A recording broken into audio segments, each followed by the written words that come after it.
Chapter 14 Saving the X Industry.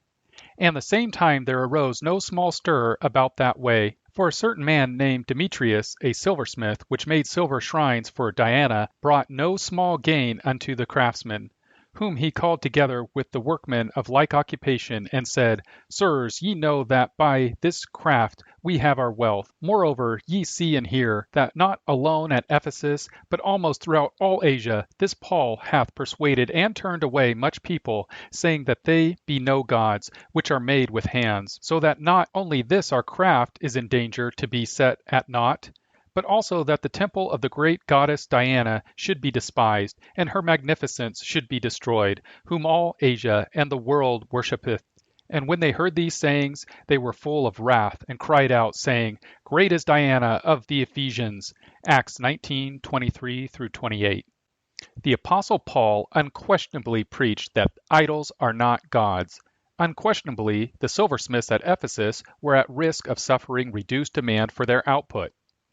The message that Paul brought challenged people's faith in the power of the idols produced by Ephesian silversmiths. This loss of faith would have reduced demand for all idols. The silversmiths at Ephesus responded by forming a riot. The local Roman bureaucrat spoke to the crowd. He did not invoke the familiar cry of the potential loss of employment as a result of reduced consumer demand. Instead, he called on the crowd to calm down.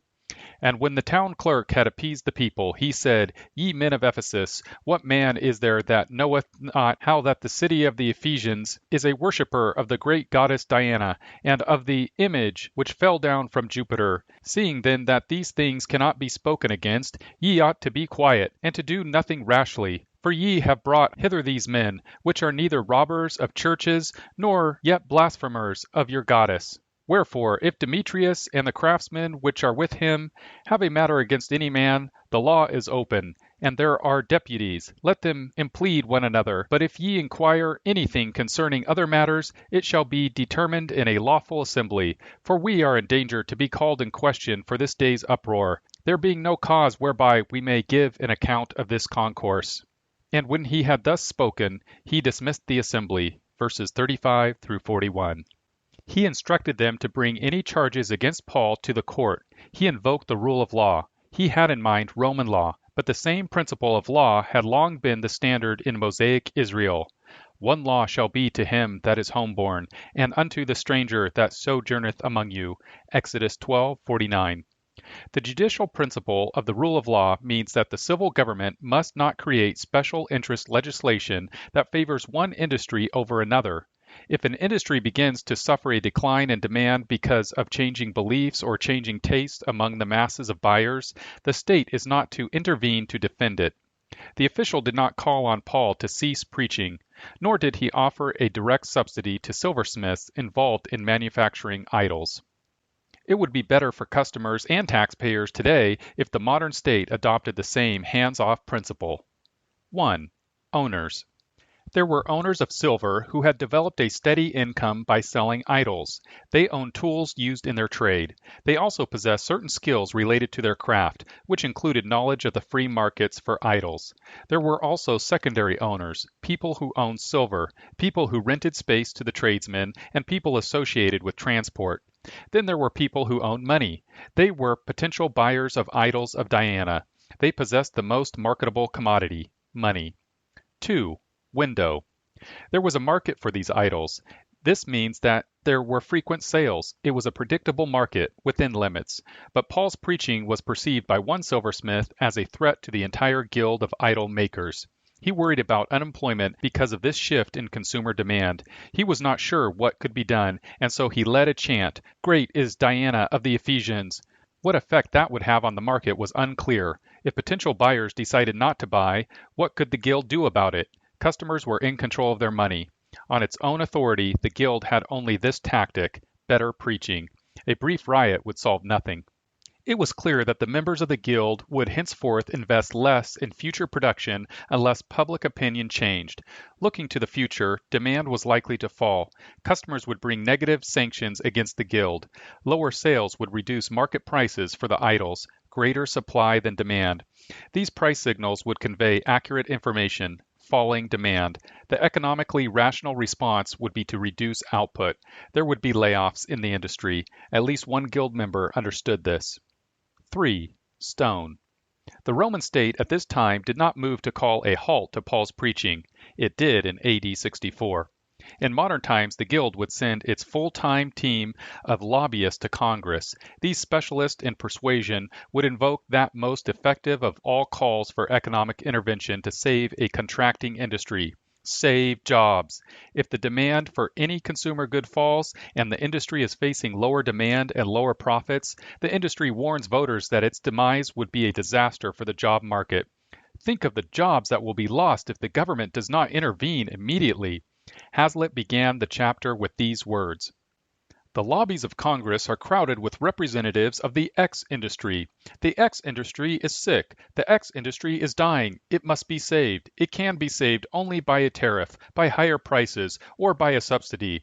If it is allowed to die, workers will be thrown on the streets. Their landlords, grocers, butchers, clothing stores, and local motion picture theaters will lose business, and depression will spread in ever-widening circles. But if the X industry, by prompt action of Congress, is saved, then it will buy equipment from other industries. More men will be employed. They will give more business to the butchers, bakers, and neon light makers, and then it is prosperity that will spread in ever-widening circles.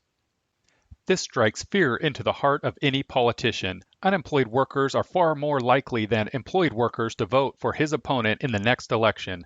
But the bureaucrat in Ephesus did not have to worry about that threat. Ephesians did not vote. So the politicians toss a stone through the window. It might be a restriction on competing industries. It might be a direct subsidy, but politicians do this in good faith to save an industry that is under attack. Who is attacking it? Consumers. They are buying a rival's product, or they are buying something else entirely. 4. Costs. Liberty's costs are the familiar ones, short-term unemployment in the industry as capital shifts to those industries whose services are still in high demand. Investors will shift their capital. Interventionism's cost is this: the price system will cease to convey accurate information regarding customers' preferences. But these price signals are the basis of consumers' control over what gets produced. Without the ability to impose such sanctions, positive and negative, they cannot retain control over producers.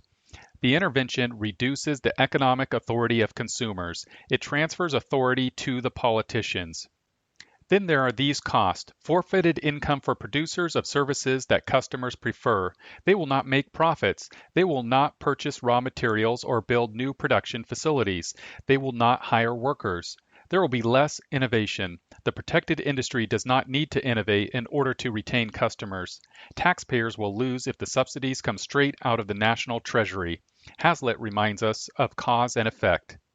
This would be nothing more than a transfer of wealth or income to the X industry. The taxpayers would lose precisely as much as the people in the X industry gained. The great advantage of a subsidy, indeed, from the standpoint of the public, is that it makes this fact so clear. There is far less opportunity for the intellectual obfuscation that accompanies arguments for tariffs, minimum price fixing, or monopolistic exclusion. This transfer of wealth does not create wealth, he wrote. But the result of this subsidy is not merely that there has been a transfer of wealth or income, or that other industries have shrunk in the aggregate as much as the X industry has expanded.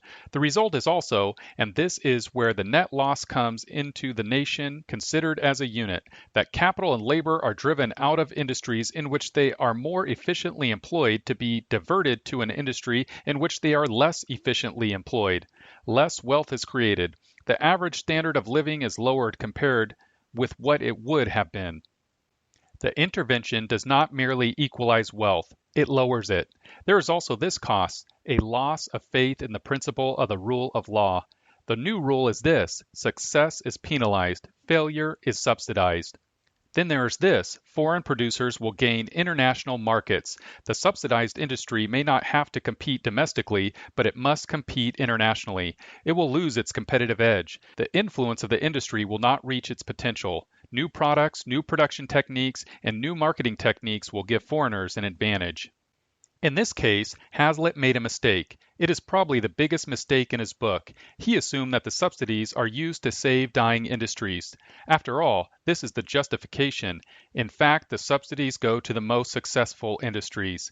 These industries have the most political clout. For example, in the United States in 2010, about 1% of the Fortune 500 companies received over half of the federal subsidies: financial, utilities, telecommunications, oil, gas, and pipelines. In short, the official justification of these subsidies, saving W, X, Y, and Z industries, was in fact merely political cover. It was for the voters back home. The wealth redistribution system is conducted in the name of helping the poor, the downtrodden, and the afflicted. It in fact subsidizes the rich, the downtrodders through politics, and the afflictors through politics. 5. Consequences. There will be reduced economic growth. A token amount of this capital will remain invested in a contracting industry. Most of it will be invested in industries that are making lots of money and do not need the subsidies. The U.S. government protected the American steel industry for decades. This was a huge industry. It was dominant in 1945, but foreign competition could not be kept out forever. Cheaper steel abroad provided a competitive edge for automobile imports, which were not equally protected. Employment in the automobile industry fell. Meanwhile, the steel industry is now a shell of what it was in 1950. Specialty steel companies are flourishing, but these are high-tech firms. They employ fewer workers than the old mills. The classic example is the buggy whip industry. This example is easy to understand, but there was also the awful sweeping industry. Automobiles and electric trolleys eliminated it by 1920. Note, there were no federal subsidies to these industries. There were state and local subsidies to automobiles, tax-funded roads. There were municipal subsidies to trolleys until after World War II. Subsidies are officially given to save the X industry. Subsidies, in fact, go to the largest companies of the X industry. Conclusions. When you hear that X is a dying industry, ask yourself this: who is killing it? There is a clear answer in a free market: consumers. But there may be another source: the state. When politicians intervene to save a dying industry, a rare event, which means a contracting industry, they are announcing this: we do not accept the decisions of consumers. We are substituting our judgment for their judgment. This is a conflict over authority. Political authority versus market authority. This is a debate about standards of institutional success. Political versus economic.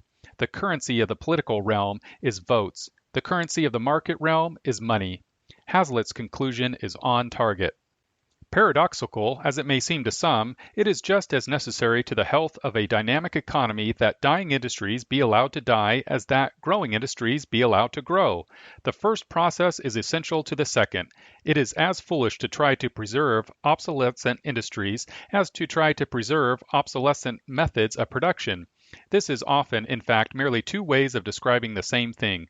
Improved methods of production must constantly supplant obsolete methods, if both old needs and new wants are to be fulfilled by better commodities and better means. There should be no subsidies to save a dying industry. Thankfully, there will not be many. The main problem is this: the huge subsidies to rich, well-connected industries.